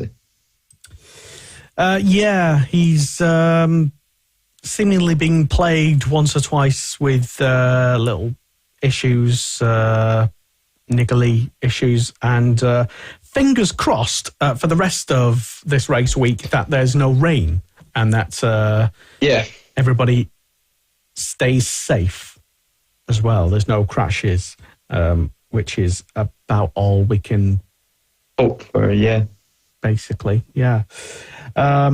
a big hello to Daniel Hall, who's been in touch, and he joins the debate on the yellow livery, saying yes, it's defo the way forward, and a big happy birthday to Oliver Hall, who's enjoying his birthday today. So yes, Daniel Hall's been on to remind me to. So he'll be in action this weekend, racing at Ella Park in Suffolk. Yeah, well, it says on the website. So that's Suffolk. It must be right then. As part of the Fab Racing Mini Bikes British Championship, of which Motorsport Radio has live coverage of it. Lewis Ray will be one of the commentators this weekend. Are you looking forward to it, Lewis? Of course. I mean, it looks like it's going to be some lovely weather conditions for us. It's going to be very warm in the commentary box anyway. But that's one way to put it, the less appealing way. But it should be a great weekend of racing. It should be a quick weekend of racing as well. Hopefully we can see lap times coming down and maybe even a lap record, who knows, because conditions are looking perfect, and even for the past week or so it's been near perfect as well. So hopefully it stays this way. Hopefully we can have a lovely weekend and maybe even get a little bit sunburned before the weekend's over after setting everything up. That would be horrific. I might bring my air conditioner this weekend. And any sun cream? A lot of sun cream and big fingers crossed, more than anything else, that my van can actually get down there without breaking down. That's quite the possibility. So if we're not on air this weekend, I'll be probably in a lay-by somewhere on the side of a road crying. Although I could live stream from that, I suppose. I don't know, we could do a show. So if it does get down to Ella Park, we'll be live on air this weekend. Stress, I tell you.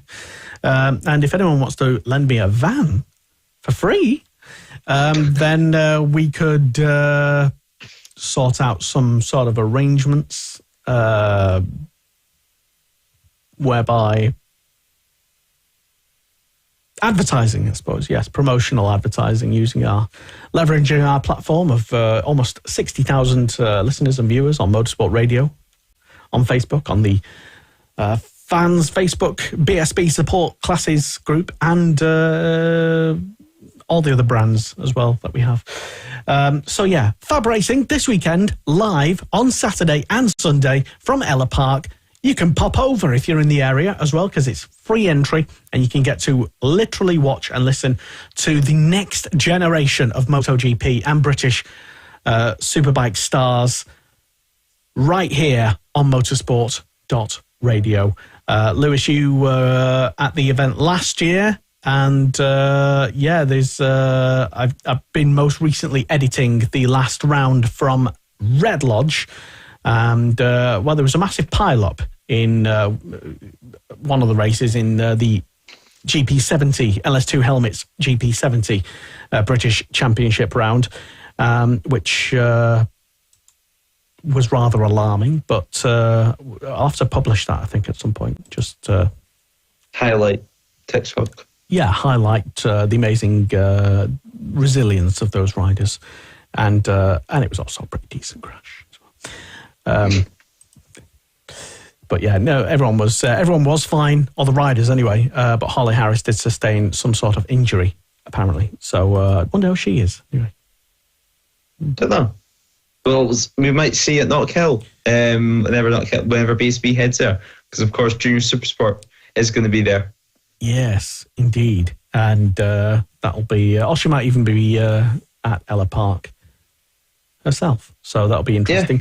Yeah. Loads of BSB stars might just turn up at Fab Rounds, having come through the ranks of Fab Racing themselves in the past, not just riders, but maybe commentators as well. Who knows? But either way, tune in. It's going to be live all weekend. And Lewis, I'm going to put you on the spot here. Great, he's thinking, oh crap, what's he going to ask? So regarding the LS2 Helmets Mini GP British Championship, what's the situation with that? Who are the ones to watch? Who are the ones that are going to be progressing? Basically, if you don't know, and why would you? The LS2 Helmets Mini GP British Championship is like the top flight. It is basically the MotoGP, the mini MotoGP of British Championship racing action. And from there, the winners, or the ones that do well, go off either into the British Talent Cup, the R&G British Talent Cup, or over to Spain to do other things there for a few years. So who were the ones in this championship this weekend that we can expect to see good things from? Yeah, so this weekend, well, first of all, as you mentioned, we've seen a lot of talents, of course, move to Spain. We've seen, for example, your Johnny Garnesses, your Scott Ogdens, your Josh Watley's all headed on to greater things. And even in recent years, Ethan Sparks is now racing in Spain and Austria in his racing career after winning the championship for 2 consecutive years in the L2 Helmets Mini GP70 British Championship. But yeah, this weekend this weekend at Ella Park, you can expect much of the same contenders. We've seen Marco Holt and Luke Fitchett duke it out for most of the year so far. We've seen Blake Wilson as well on the number 8 machine make a surprise appearance, especially last round at Red Lodge, competing up the front and be able to match the pace of the race winners, even claiming the second place. And he wasn't really off the podium at all, I don't believe, last round at Red Lodge. So yeah, Marco Holt and Blake Wilson and Luke Fitchett are the 3 riders that look to be battling for podium positions. Of course, Archie O'Brien as well. He's second year in the 70 class. He's constantly learning and he's constantly getting faster, and he's able to fight for race wins. He just needs to get his start dialed in a bit more, I would probably say. But yeah, overall, Marco Holt looks to be a championship contender. Luke Fitchett looks to be a championship contender. Blake Wilson is the dark horse at the moment, and Archie O'Brien is definitely one to look out for, because we've seen last year when he got his first race win at Rowra, so he is capable of doing it. Yeah, a couple of highlights from what happened at the last round here, and this was, I believe, the race 1 in the Mini GP70 Championship, and what follows towards the end. It was a red flag, unfortunately, because of that big pile-up. And well, Lewis, talk us through it if you can remember it. So it's Luke Fitchett, of course, in the race, leads with quite a queue of riders behind them. It seemed that everyone was struggling to get away, but Marco Holt in second position, Blake Wilson in third, and Archie O'Brien just a little bit off in 4th place. But yeah, Luke Fitchett leading the way coming out the final corner. And what's tricky about Red Lodge is it was a circuit which was very difficult, especially on these motorcycles, for the riders to overtake, especially through this section here when they go into 180 degrees, which is a hairpin corner just coming up now, this right-hander, and they have to stay very tight to the wall. It's near impossible to overtake. So it was a lot of following, and you could only really make moves. And if you were going to make a move, you had to make it early on in the corner and then was push your opposition wide. Here was another overtaking hotspot. You can see completely different lines practically from every rider there. So trying to find any advantage they can, going onto the flip-flop, past the back straight, and Luke Fitchett still in the race lead. It's something which we've seen quite a few times at this year anyway. Definitely looks to be the most consistent. Of course, Marco Holt, he's coming back after getting a leg injury last season in the latter half of the year in Spain, so it ended any hopes of his championship, both in the 50s and the 70s. But yeah, Blake Wilson, as I mentioned, is definitely a dark horse. He's great, especially in that one lap, to be able to get himself in a good position for the start of the race, get a good start, and he's able just to clinch on to the race leaders and keep in touching distance. And all year, these 2 riders at the front have been incredibly consistent. They've been so strong, and they've been creating new lap records. And it just seems that every single race, they're sparring partners. And I think that's what's so great about this class. These battles are able to bring these riders on more and more. But yeah, this final corner, and it was still Marco Holt who's trying to find any way through, trying to find any way passing, going into turn 1, into turn 2. This section actually is almost like Valencia that MotoGP go to. It's a left and then a hairpin left and then into a right. So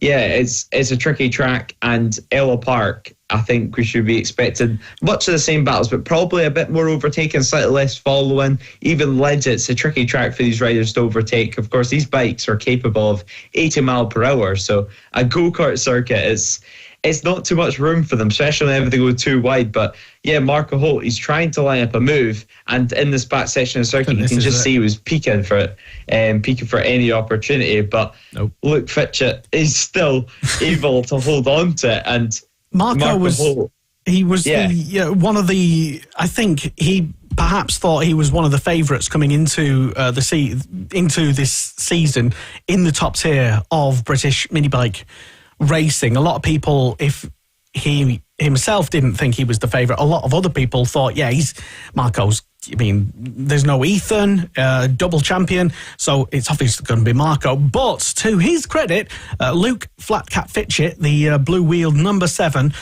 leading out front, he's really sort of stepped up. He's turning into somewhat of a bit of an Alain Prost champ figure.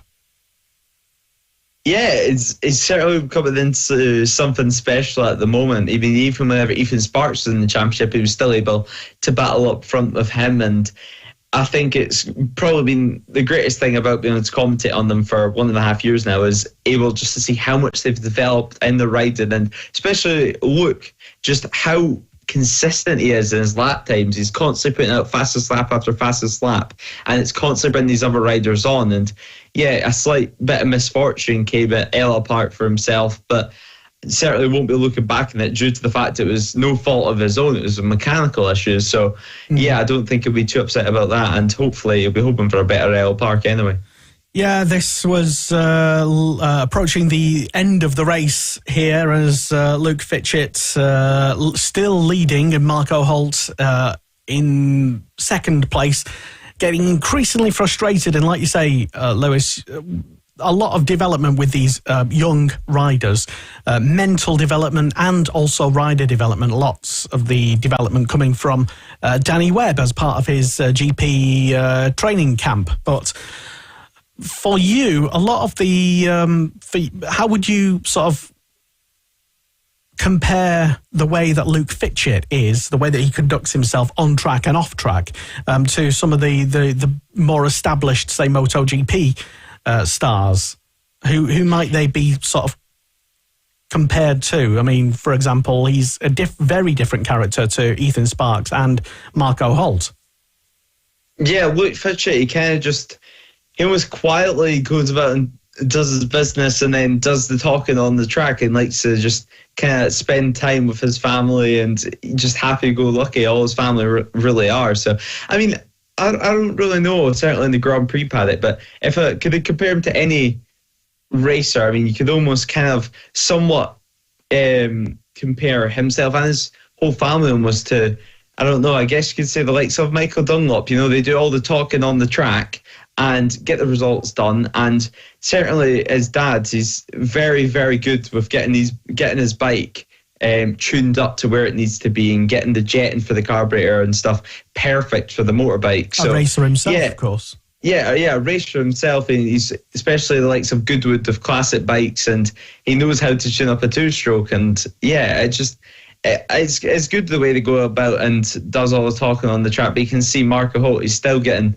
frustrated. He's still trying to line up any move, and eventually he gets it done. And as I said, you have to get it done early on in the corner if you're going to make any attempt at the pass. But yeah, on the flip-flop, down the back straight, and Marco Holt, he was in the lead at this point. Luke Fitchett was behind, and Luke Fitchett, it was a pretty decent gap, but coming out this final corner, Luke Fitchett crashed.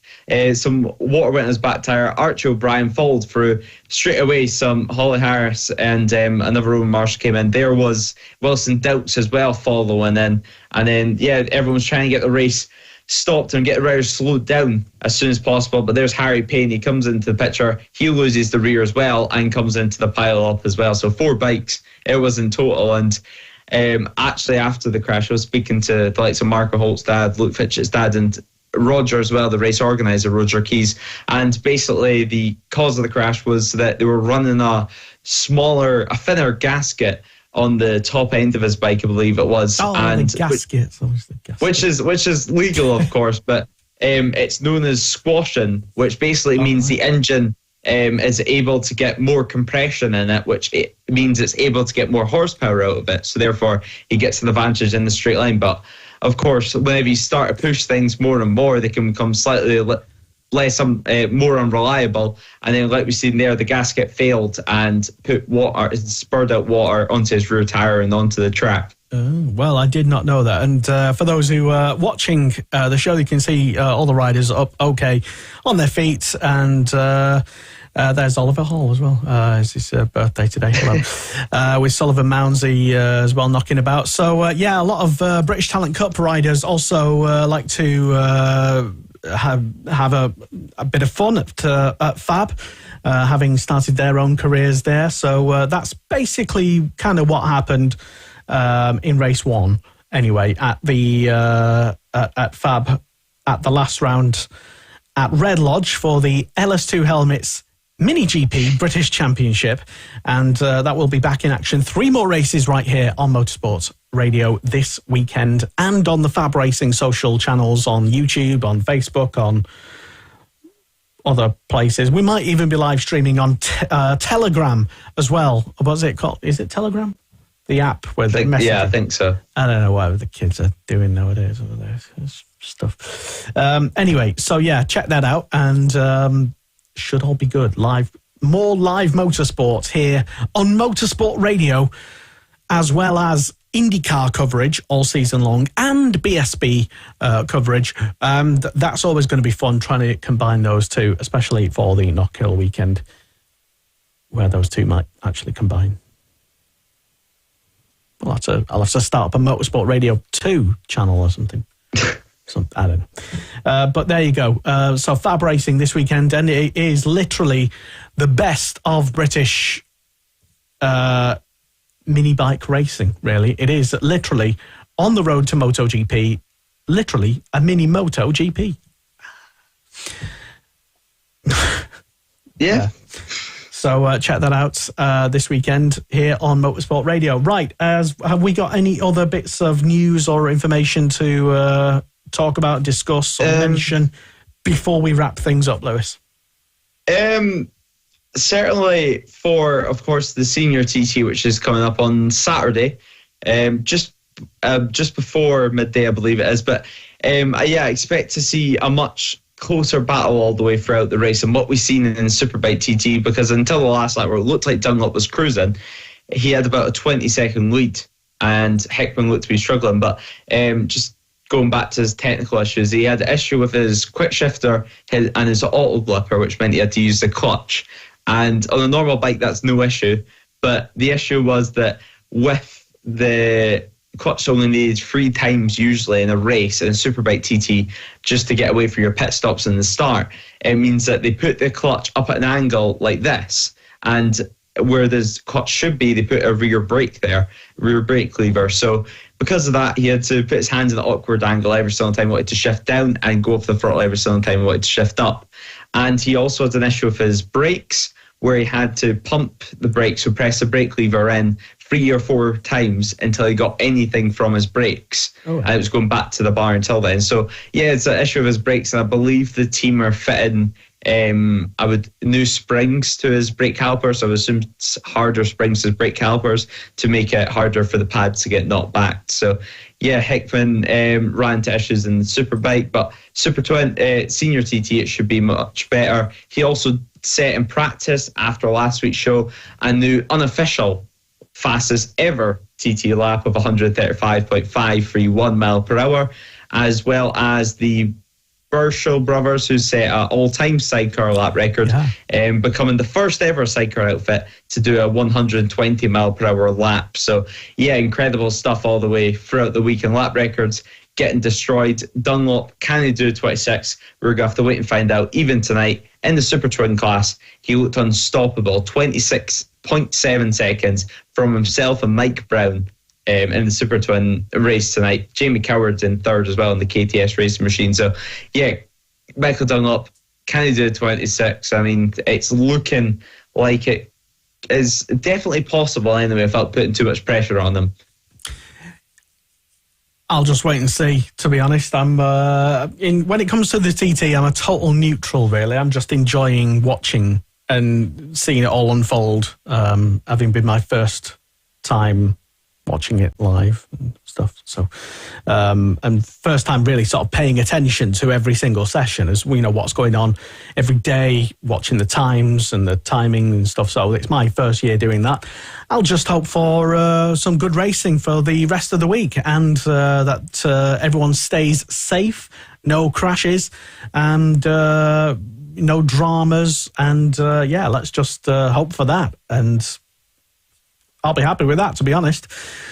So yeah, Lewis, thank you very much for coming on tonight's show. I'll see you in a few days at the weekend at Ella Park. Well, if my van gets there anyway. On the back of a recovery truck.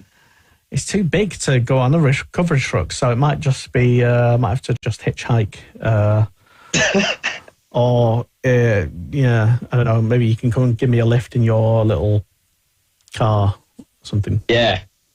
Stuff all my kit in your car. That'd be interesting. Anyway, check out Motorsport Radio this weekend. Live coverage of the Road to MotoGP Championship. Fab Racing is live all weekend and all week, Monday to Friday, 6 a.m. till 9 a.m, the Motorsport Radio Breakfast Show. Myself and Kiko Giles here every single morning talking entertainment and mostly all bike stuff and some car stuff and entertaining various people with some fun facts and information and a few cool tunes as well. Thank you very much for downloading the show and tuning in and listening live if you have done that. And if not, why not? Check us out next week, next Tuesday on the Superbike Show on Motorsport Radio. Good night. Bye. Bye. This is Motorsport Radio. Join the conversation. Contact the show on Twitter, on Facebook, and on our website, Motorsport Radio.